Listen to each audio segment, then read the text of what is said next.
আমরা যখন ছোটবেলায় আমাদের দেহ নিয়ে পড়তাম, আমাদের দেহের একক হিসেবে আমরা কি জেনেছি?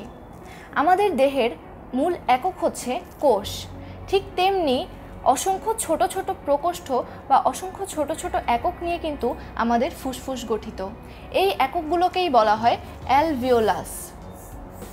তাহলে আমরা বলতে পারি অ্যালভিওলাস হচ্ছে ফুসফুসের গঠন এবং কার্যকরী একক।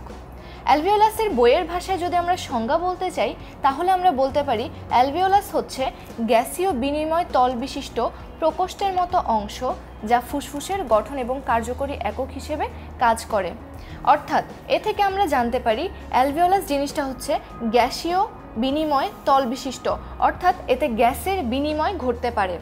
এই জিনিসটা হচ্ছে প্রকোষ্ঠের মতো অংশ এবং এটি ফুসফুসের গঠন এবং কার্যকরী একক।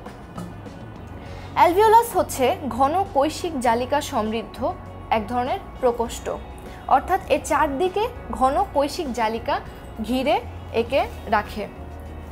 অ্যালভিওলাস আর্দ্র স্কোয়ামাস এপিথেলীয় কোষে গঠিত, অর্থাৎ এই যে অ্যালভিওলাসটা এর গঠনে ব্যবহৃত হয়েছে হচ্ছে এপিথেলীয় কোষ, যেটা হচ্ছে আবরণী কোষ আমরা যেটাকে বলে থাকি। এবং মানুষের ফুসফুসে প্রায় 700 মিলিয়নের মতো অ্যালভিওলাই আছে। অ্যালভিওলাই হচ্ছে অ্যালভিওলাসের একবচনে, যেটাকে অ্যালভিওলাই বলা হয়। এই হচ্ছে অ্যালভিওলাসের মূল পরিচিতি। আমরা পরবর্তী ক্লাসে এর গঠন এবং কাজ সম্পর্কে আরও বিস্তারিত জেনে নিব। ধন্যবাদ।